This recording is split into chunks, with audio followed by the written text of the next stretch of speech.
On est le 12 mai, bienvenue en prenant votre café. Ça fait un petit bout que je ne vous ai pas jasé. J'étais occupé à Fermont, une belle place, mais on va vous jaser de ça un peu. On va parler de la case de départ en Iran, qu'on retourne là. Le pétrole à 150, est-ce que c'est réel ou pas? Le danger de se vanter d'être riche en crypto. L'Ukraine, combien ils dépensent de leur PIB? Vous savez, nous ici, on vise 5 de notre PIB en défense. Je vais vous dire le chiffre en Ukraine, hein? Ça fait peur. La crise de l'infrastructure, il y a des solutions. Hein? Toujours la même. Vous la connaissez. Le DSN, c'est pas si pire que ça, finalement. Pas tant de bugs. Des grandes pointures pour le PLQ en bourse, ben, c'est-tu un bon yo-yo ou un mauvais yo-yo aujourd'hui? Achat ou location, ça revient encore toujours. Intel, quelle progression incroyable. Je vous parle de deux ETF sur l'intelligence artificielle et sur les micropuces. Donc, puis on regarde le marché en général. Dans les insolites, combien de... Le pic des cigarettes, c'est en 1963. Combien pensez-vous que les gens fumaient en moyenne par jour? Une moyenne, les amis.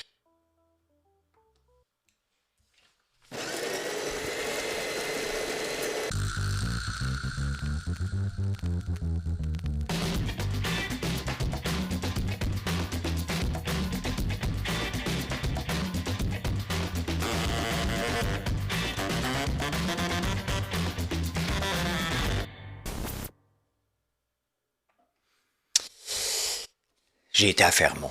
Quelle belle ville. J'ai adoré aller là-bas, voir un peu comment fonctionnait. J'ai pas pu aller visiter des mines, mais j'ai pu m'approcher des mines puis voir des camions de 240 tonnes, de 400 tonnes arriver. C'est spectaculaire, les amis. C'est grandiose. C'est grand, le Nord. Je suis choyé qu'on m'a invité à aller visiter et à donner une conférence et à jaser avec les gens là-bas. Donc, je suis extrêmement heureux qu'on ait pensé à moi. Merci les gens de Fermont pour l'invitation. L'autre sujet qui a fait beaucoup parler, puis j'en ai parlé beaucoup à la radio, à la télévision lundi, c'est mon pétage de coche avec Québec solidaire et que je dis, femme d'aïeul. C'est vulgaire, je l'assume, là. Je l'assume totalement, mais c'est parce que la CSN m'avait demandé de ne pas parler il y a 2 semaines. Et là, on m'interpelle, on m'instrumentalise en me disant les François Lambert. Puis après ça, Québec solidaire se pousse comme d'habitude. Hein. C'est le petit peureux là, qui écœure tout le monde. Là. Puis après ça, quand les gros bras arrivent, là, il se pousse. Pas moi qui ai dit ça. Pas moi qui ai dit ça. T'sais. Pas un gros bras, mais vous comprenez l'exemple. Je n'ai pas été mentionné dans un congrès de Québec solidaire. Les François Lambert de ce monde. Moi, Puis elle répète. Elle commence à changer son discours, Ruba Gazal. Je viens d'un père entrepreneur. Hein? Je viens d'une famille entrepreneur. Elle a changé ça lundi tout à coup. Hein? Comme quoi qu'elle n'est pas contre les entrepreneurs, loin de là. Et elle mentionne que si j'ai pu réussir, c'est grâce au système d'éducation. Tu sais, c'est toujours faire des relations, des amalgames qui ne fonctionnent pas pantoute. C'est ça, Québec solidaire. Hein? Maintenant, est-ce qu'ils ont trop de place? Ben oui. Tu sais, le 8 qu'ils ont, ils vont en avoir encore moins aux prochaines élections. Puis si j'ai pu contribuer un peu en mettant les vérités sur table. Le problème, là, je le répète ici, puis si vous me suivez, vous l'entendez souvent, le problème, là, c'est pas de donner au gouvernement, de faire sa juste part. Encore une autre affaire, c'est de la diffamation, parce qu'il assume que je fais pas ma juste part. Et les autres, dans ma situation non plus, c'est complètement faux. On fait notre juste part. Est-ce qu'on pourrait faire plus? On peut toujours faire plus. Est-ce qu'on pourrait faire moins? On peut effectivement faire moins. Dans l'état de nos finances publiques actuelles, j'ai le goût d'en faire moins. Oui, j'ai le goût de leur en donner moins, puis forcez-vous à gérer. À un moment donné, le cut your losses, là, le gouvernement a beaucoup trop d'argent. Ça, il sort par les oreilles, il ne sait juste pas le gérer. Il dépense mal, il dépense n'importe où, n'importe comment, des subventions à gauche, un programme patente ici. On met des lois pour l'Office québécois de la langue française, on embauche un paquet de fonctionnaires pour surveiller ça. On dépense presque 1 milliard pour un garage Bellechasse.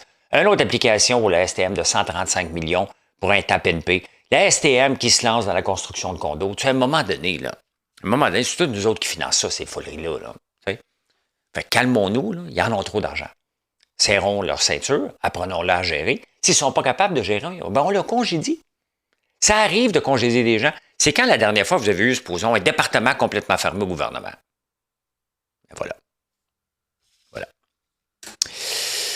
On continue, parce qu'on pourrait en parler, je pourrais en parler que de ça, tous les jours, tout le temps même affaire, même moment donné, il y a d'autres sujets, comme en Iran. Hein, ça repart encore une fois en Iran. avec la même chose. La même affaire, tout le temps, tout le temps, tout le temps. Trump qui pense que l'Iran va dire quelque chose, ah, on est proche d'une place. Finalement, on n'est pas proche, c'est pas avec d'arriver, ben, le pétrole monte. Hein? Le pétrole qui est à 103, qui continue à monter, est-ce que vous voyez l'impact de la taxe d'assises? On ne sait même plus combien il vaut le prix du pétrole. On arrive, il est 2 piastres, 2 piastres et 20, 2 piastres et 30. Il était à 2 piastres et 11 à Fermont en passant. Mais ça, on refuse d'exploiter le pétrole. À un moment donné, là, il va falloir accepter qu'on est un petit peu colonisé par rapport à ça. Donc, on est à la merci de Trump. On pourrait vraiment être indépendant. Vous dites, nous autres, on ne monte pas nos prix. Non. Pour les Canadiens, là, on va vendre le même prix. À l'extérieur, on va vendre le prix du marché. On pourrait faire ça. Oui. Mais non. Mais non. On pourrait avoir des bons prix sur le diesel. Là, tous les agriculteurs sont dans le champ. Là. Le prix du diesel, l'avez-vous vu? Ça n'a pas de sens. On le dépense. Taxe carbone, on paye ça, nous autres. As-tu fait une différence? Zéro. Vous voyez? Des taxes, des taxes, des taxes. Ben, on est en case de départ en Iran. Trump dit c'est totalement inacceptable. Puis vous allez me donner les réserves d'uranium, puis tout est fait. Puis l'Iran ne veut pas. Ça finira jamais. Là. Ça finira jamais. On l'a rendu à 10 semaines. Là. Il y a une chose quand même là, qui est dangereuse. Je l'ai-tu ici? Moi? Non. J'ai une petite clé pour mettre des cryptos dessus, mais venez pas me voir, j'ai 100 pièces. Puis ma crypto est dans iBit, hein, dans des placements, un fonds ETF qui a du Bitcoin dedans. Mais il y a beaucoup de gens qui se vendent au mot de la crypto, je suis riche, moi, je suis une Lamborghini. Mais à force de se vanter comme ça, ben, des voleurs maintenant, ils disent OK, parce que pour visualiser, là, la crypto, c'est de l'argent cash. Okay? C'est ça de la crypto. Donc, on peut avoir accès avec les clés privées, aller dans notre compte et faire un transfert à quelqu'un d'autre dans un autre compte Bitcoin ou peu importe, qui va passer inaperçu. C'est ça. Fait que les voleurs, lui, quand ils entendent parler de quelqu'un a beaucoup de crypto, ben, ils viennent cogner à sa porte. Ben, ils ne cognent pas tout à fait à la porte. Hein? Allô, bonjour. Hein? C'est des coups de gomme, des coups de batte de baseball ou ils kidnappent des gens. Là. Ben, c'est arrivé en France, ça arrive de plus en plus ici. C'est un danger, la crypto. Donc, si vous voulez investir en crypto, en Bitcoin, hein, un fonds mutuel qui va s'occuper de ça. Hein. Là, les gens, les puristes vont me dire, là, si c'est pas tes clés, c'est pas à toi. Ben, c'est ça. J'ai pas mes actions non plus. J'en ai beaucoup d'actions de différentes compagnies. J'ai-tu un mur derrière moi, parce qu'on voit les actions des compagnies. Tu n'as pas le certificat, c'est pas tes actions. Tu sais, faut accepter là, qu'on est ailleurs. Là, vous savez, quand le gouvernement donne de l'argent pour la consommation, on va remettre de l'argent dans la classe moyenne. Vous savez ce qu'a fait la classe moyenne, la fameuse classe moyenne, qu'on veut défendre à tout prix, hein, pour faire rouler l'économie en pensant la méthode keynésienne, la méthode keynésienne qui est simple, qui dit, bon, parfait, bon, ben, si tu veux que l'économie roule, tu vas mettre de l'argent, ça va rouler, $1 mis dans l'économie va générer 2,5 $. Ça, c'est la théorie. Quand on regarde en pratique, qu'est-ce qui se passe avec l'argent qu'on donne, peu importe le modèle, peu importe si on le donne pour acheter de la bouffe, qu'est-ce que les gens font? Hein? À 30%, les gens l'utilisent pour la consommation. Donc, seulement 30 cents. L'autre, 70 cents, est où? En épargne et en paiement de dette, parce qu'on a des dettes. Donc, le gouvernement donne de l'argent pour la consommation, les gens payent leurs dettes, ça met de l'argent de côté en premier lieu avant de commencer à consommer. Donc, le taux d'épargne, puis la différence entre les riches qu'on voit, là, hein, l'écart de richesse. De plus en plus de gens sont capables, puis ceux qui ne sont pas capables de mettre de l'argent de côté parce que, bon, ceux qui reçoivent de l'argent, qui en ont vraiment besoin, n'épargnent pas. OK? Ils payent peut-être une partie de leur dette, oui, aussi. Mais le reste épargne sur le dos du gouvernement. C'est ça, la réalité. Il faut que le gouvernement arrête de donner de l'argent à tout le monde. Là. Aux entreprises, en subvention. Les entreprises en subvention font la même chose. Ils redonnent aux actionnaires, payent les dettes en premier. Vous voyez pourquoi je suis contre les subventions? Pourquoi que ça m'enrage quand Québec solidaire m'interpelle? Je compte ça. Parce que regardez, ça ne donne rien de faire ça.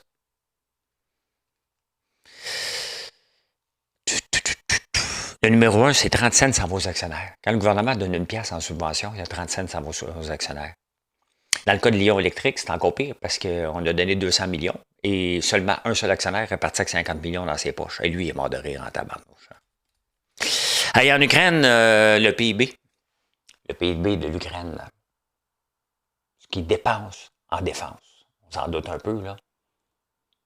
40 %. Ici, on a de la misère à aller chercher le 5 %. Vous pouvez voir comment ce pays-là est arrêté depuis la guerre en Russie, puis on ne sait pas comment l'arrêter. La seule façon qu'on pense qu'on va aider, c'est de pomper de l'argent, au lieu d'aller aider. Parce qu'on n'a pas de Poutine, fait qu'on donne de l'argent à l'hypocrite, donne stop à l'Ukraine. Plus eux autres, ils dépensent 40 % de leur PIB, ça n'a pas de sens.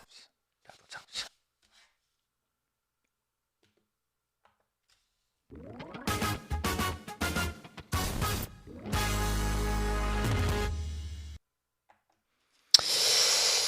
La crise des infrastructures. Il y a une crise des infrastructures. Hein? Fait que là, il y a un grand économiste, Godbout, qui a dit, bon, je vais analyser ça, moi, là. Hein?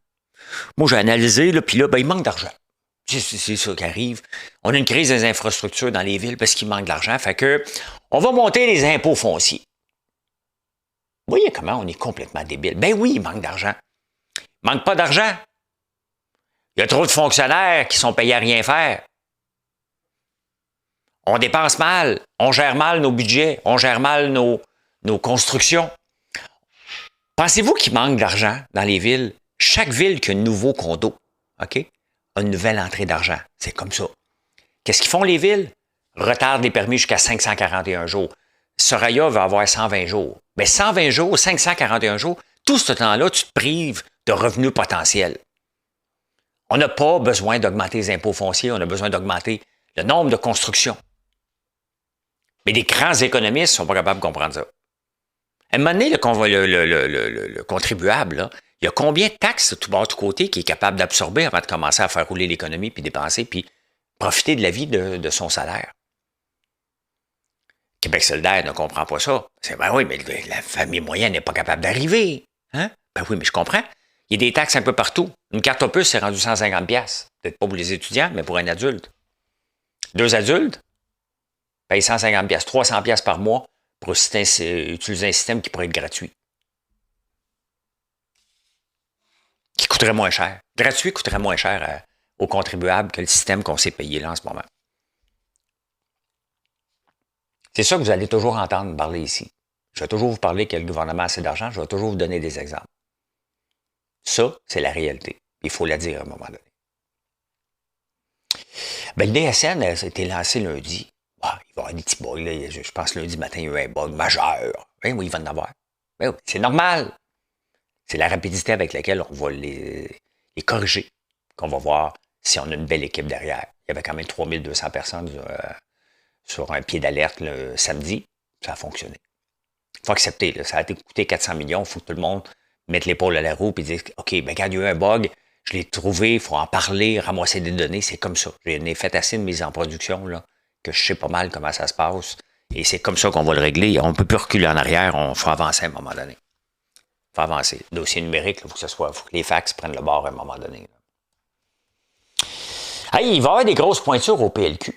Hein? Il y a Pierre Cossette, qui est un ancien recteur de l'Université de Sherbrooke, qui fait partie de l'Ordre des Chevaliers du Québec, quelque chose comme ça. Il y a Michel Leblanc. Lui, on savait qu'il était pour se lancer dans un parti, l'ancien président de la Chambre de commerce. Je ne le trouve pas tellement bon, mais c'est une grosse pointure pareil.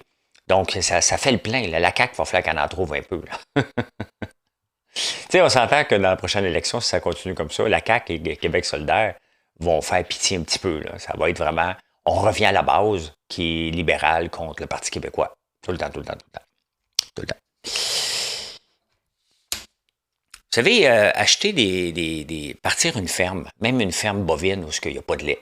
Il n'y a pas de quota, donc tu peux te lancer n'importe quand. Comment? Mais une vache, ça coûte cher, même un bébé vache. En France, ils sont venus avec un système...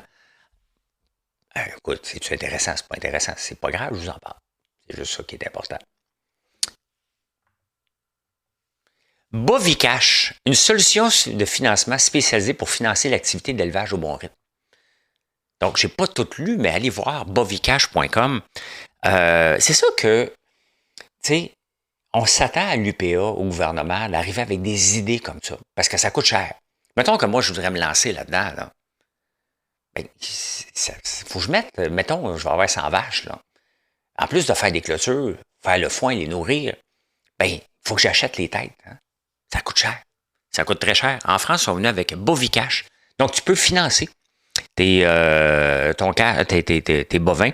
Donc, tu payes en moyenne entre 15 et 20 euros par mois et tu les loues sur 6, 12 et 24 mois. Et quand tu revends, tu es loué pour acheter, ben là, tu redonnes la différence de ce que tu as payé.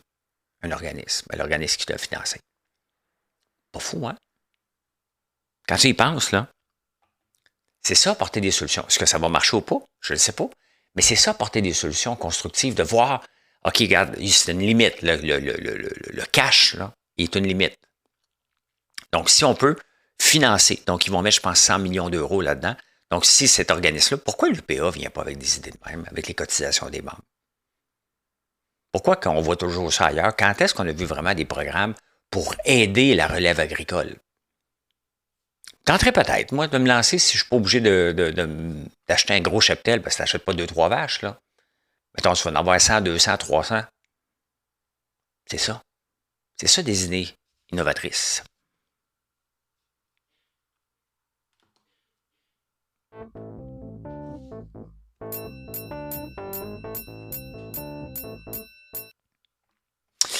En finance, bon, on va parler d'un paquet de sujets, mais on va aller voir avant, qu'est-ce qui se passe en ce moment? Hein? Qu'est-ce qui se passe en ce moment avec cette bourse-là qui bouge tout bas, tout côté? Ben, on est dans le vert. Au moment que j'enregistre, pas un gros vert, là. Petit vert timide, là. Ça, c'est le S&P 500, ça, c'est le Nasdaq. On va regarder sur 5 jours. Ben, on monte tout le temps. Year to date. On a vraiment un spike hein, depuis les états financiers. Depuis les états financiers, on se fout de la guerre ben raide. À la fin, là, la guerre a un impact, le prix du pétrole, mais les puces, les gens ont besoin d'avoir des puces. Il y a des agents qui roulent. Je vais boîtier un agent pour m'aider à faire en prenant votre café. Et il n'est pas encore perfectionné, mais il roule à toutes les 2 heures pour me ramasser des nouvelles. Mais ça prend du jus pour faire ça. Donc, on a besoin de plus en plus de puces. On a des agents qui programment. Donc, on a de plus en plus, on lance des agents dans le marché. Ces agents-là prennent... mais ils lancent ça parce que ça répond à un besoin. Là. Puis, bon, est-ce qu'on a trop? On ne devrait pas faire ça, on ne devrait pas faire ci. L'intelligence artificielle, elle est là. Il y a des outils, puis il faut voir est-ce que ça peut améliorer notre productivité. Tu sais, avant même de penser à couper quelqu'un, tu sais, peut-être que quelqu'un, on peut le former pour qu'il devienne un spécialiste, puis que l'entreprise aille mieux encore, en fasse encore plus pour ses citoyens. Les villes devraient le faire, mais non. Hein? La loi 25, autorisation aux données personnelles, on utilise ça maintenant pour faire peur au monde. Donc, il va falloir faire à un moment donné, comme le dossier santé numérique, ça n'a pas de bon sens qu'on est obligé de faire quelque chose là pour éliminer les fax. Là. On est encore en retard comme d'habitude. On est constamment en retard sur le marché. Constamment. On n'est pas capable de faire même pas un projet pilote. Oublie ça. Oublie ça. Mais le reste de la planète avance avec l'intelligence artificielle pendant ce temps-là. Et ça donne des folies, là. Tu sais. Intel, regardez sur 5 jours. Valait, la semaine passée, 97, ça en vaut 126. Cette entreprise-là était complètement moribonde. Il y a 6 mois, on n'en parlait même plus. Si on regarde sur 1 an, là, sur 5 ans, là, ça valait à un moment donné 56$. C'est tombé à peu près à 21. Le gouvernement investit dedans. Là, ils ont fait un deal. Pourquoi que ça a monté beaucoup? Parce qu'ils m'ont fourni les Mac avec des puces. Donc, tu sais, MacBook qui se promènent souvent avec leurs puces à eux, là, ils reviennent Intel, pas d'Intel, ils reviennent. Ben, c'est comme ça. Hein? Donc, Intel va particulièrement bien. J'en ai pas. Je voulais vous parler d'un fonds qui est justement les semi-conducteurs. Ben, regardez la performance sur 1 an des semi-conducteurs. L'intelligence artificielle. Ça valait 15$, ça en vaut 188. Là, vous allez me dire, ben oui, mais il y a des fortunes qui se font, les personnes n'ont rien fait en investissant là-dedans. Ben oui, mais le but aussi d'investir, c'est de trouver des placements qui sont rentables. Ces placements-là, quand la personne va les vendre, il y a peut-être des gens qui l'ont vendu entre-temps, ils ont payé du grand capital. Grand capital, ça en va au gouvernement. Il ne faut pas l'oublier. Le reste, s'il en prend une partie, c'est pour consommer, payer son hypothèque, payer des rénovations, faire rouler l'économie. Vous voyez, même les placements qu'on pense qu'ils dorment, là, ils ne dorment pas à vie. Là. Quand Coca-Cola me paye des dividendes, je suis imposé dessus. Voyez comment Québec solidaire véhicule un message qu'ils ne comprennent pas. Même des placements qui dorment, OK, font participer l'économie. Moi, j'en ai des placements. J'en sors régulièrement. Pourquoi? Je viens d'acheter un planteur de tournesol. Je viens d'acheter de la machinerie. J'ai investi dans mon usine constamment. Ben, ça sort de mes placements. Quand je suis obligé. Hein? Quand c'est des grosses dépenses, je le sors de mes placements. Regardez les frigos que je viens d'installer. Ben, ça coûtait cher. Ce sont mes placements qui payent ça. Donc, je sors de l'argent, imposé en gain capital ou en dividende, je le prends, je le fais rouler l'économie. Tout de suite. Voyez comment ça ne dort pas. OK? Et admettons qu'ils dormiraient, ces placements-là, là, vos placements qui dorment. Là. Il y a un moment donné dans votre vie, vous allez mourir. Si vous les avez encore, les successions vont être imposées. Il va falloir qu'ils vendent les placements, est imposé sur le gain capital, et vous allez payer votre juste part d'impôt. On la paye tout le temps à un moment donné. Tout le temps. Comme les REER. Hein? On accepte de se faire imposer, d'avoir une déduction d'impôt pour se faire imposer plus tard. C'est ça l'économie. Elle est reprise tout le temps. Tout le temps. Fait que Québec solidaire dit, bon, ben parfait, tu vaux 25 millions et plus, ben bingo, voici 1%. Chaque année, tu vas me sortir, mettons, 250 000. Donc, pour donner 250 000 en taxes, il va falloir briser 550 000 parce qu'on va être imposé, ben ça dépend si c'est du gain capital ou des dividendes, mais bon, il va falloir sortir à peu près 500 000 par année. Donc, la taxe d'1% n'est pas une taxe d'1%, est une taxe de 2%. Il y a un impôt à payer là-dessus. Là. C'est pas comme, OK, je vends puis je le donne, j'ai un crédit d'impôt. Non, il y a un impôt. Vous voyez comment ces gens-là ne comprennent absolument rien à l'économie, comment ça fonctionne et comment l'économie roule. C'est pas une taxe d'1, c'est une taxe de 2.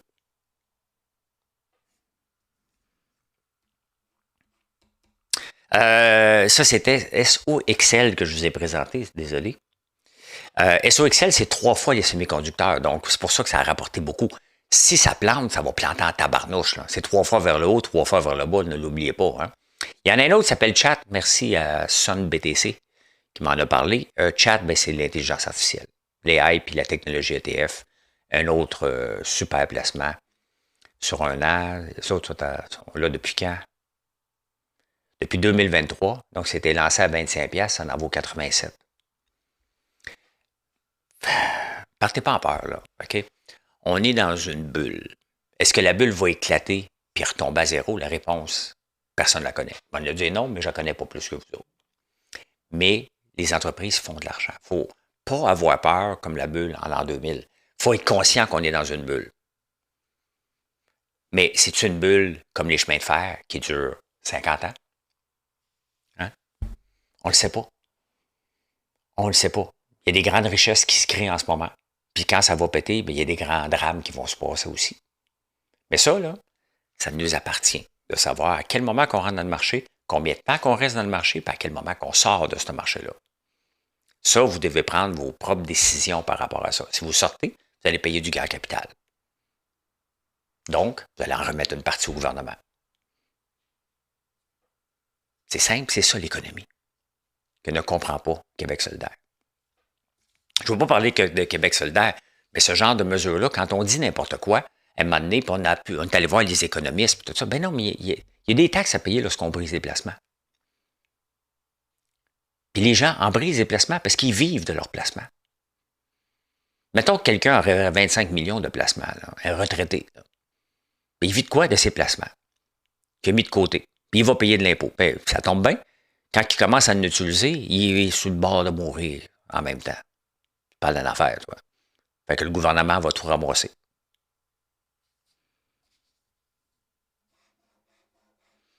C'est simple, hein? Il n'y a pas moyen de se sauver de l'impôt. Il n'y a pas moyen. Il est toujours là.